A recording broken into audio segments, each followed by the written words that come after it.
Assalamualaikum warahmatullahi wabarakatuh. Perkenalkan, nama saya Soeharno, NPM 18640085. Saya dari Program Studi Teknik Sipil, Fakultas Teknik, Universitas Islam Kalimantan Muhammad Arsad Al-Banjari, Banjarmasin. Nah, di sini saya akan menjelaskan tentang sistem pengairan pasang surut bersumber dari bendungan dalam kurung teknis. Nah, yang pertama di sini ada abstraknya, bisa kalian baca saja.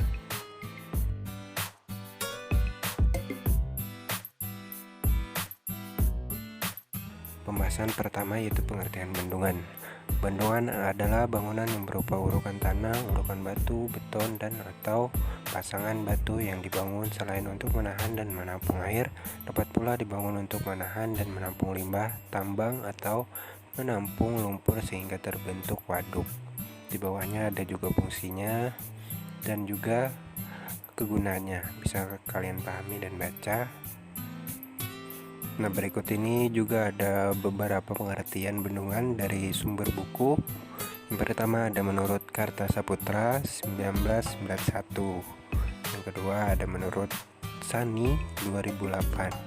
Dan yang terakhir ada menurut Peraturan Menteri Nomor 72 PRT 1997.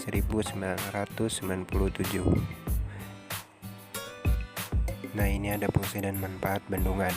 Menurut Sarono DKK 2007, terdapat beberapa fungsi dan manfaat bendungan, yaitu sebagai berikut. Yang pertama, penyediaan air baku. Yang kedua, sebagai pembangkit listrik tenaga air atau PLTA. Yang ketiga, pengendali banjir. Yang keempat, perikanan. Dan yang terakhir, pariwisata dan olahraga air. Nah, berikutnya jenis-jenis bendungan. Menurut Sani 2008, bendungan dapat diklasifikasikan menjadi beberapa jenis atau tipe. Yang pertama yaitu bendungan berdasarkan ukuran. Ada dua, bendungan besar dan bendungan kecil. Yang kedua, bendungan berdasarkan tujuan pembangunan. Ada dua juga. Yang pertama, bendungan dengan tujuan tunggal dan bendungan serbaguna. Nah, yang ketiga, bendungan berdasarkan penggunaannya.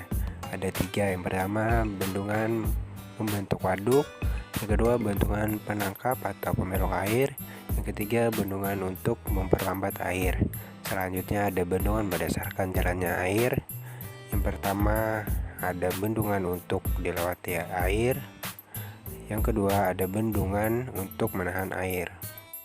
Berikutnya bendungan berdasarkan konstruksinya. Ada 4. Yang pertama, bendungan serba sama. Yang kedua, bendungan urukan berlapis-lapis. Yang ketiga, bendungan urukan batu dengan lapisan kedap air di muka. Dan yang keempat, bendungan beton. Dan yang terakhir, jenis bendungan berdasarkan fungsi. Ada 6. Yang pertama, bendungan pengelak pendahuluan. Yang kedua, bendungan pengelak bendungan utama. Yang ketiga, bendungan sisi, bendungan di tempat rendah. Dan yang keempat, tanggul. Yang kelima, bendungan limbah industri. Dan yang terakhir, bendungan pertambangan. Selanjutnya ada bagian-bagian bendung. Yang pertama, tubuh bendung atau weir. Tubuh bendung merupakan struktur utama yang berfungsi untuk membendungkan laju aliran sungai dan menaikkan tinggi muka air sungai dari elevasi awal. Yang kedua ada pintu air. Pintu air merupakan struktur dari bendung yang berfungsi untuk mengatur, membuka, dan menutup aliran air di saluran baik yang terbuka maupun tertutup. Bagian yang terpenting dari pintu air ada daun pintu, rangka pengatur arah gerakan, anchor, dan hose. Bagian bendung selanjutnya ada pintu pengambilan yang berfungsi mengatur banyaknya air yang masuk saluran dan mencegah masuknya benda-benda padat dan kasar ke dalam saluran. Yang berikutnya ada pintu penguras. Pintu penguras biasanya berada pada sebelah kiri atau berada sebelah kanan bendung dan kadang-kadang ada pada kiri dan kanan bendung.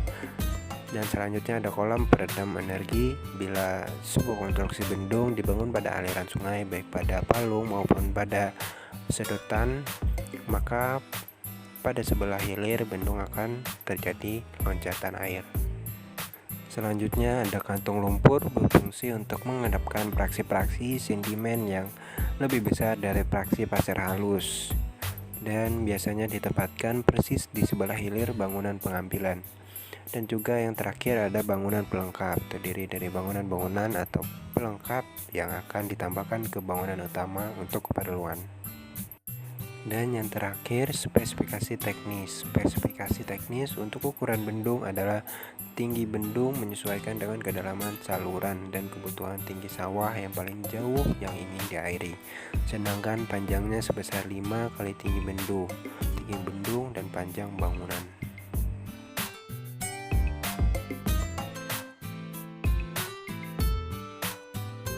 Nah, itu saja penjelasan saya kali ini dalam video ini. Saya ucapkan terima kasih. Wassalamualaikum warahmatullahi wabarakatuh.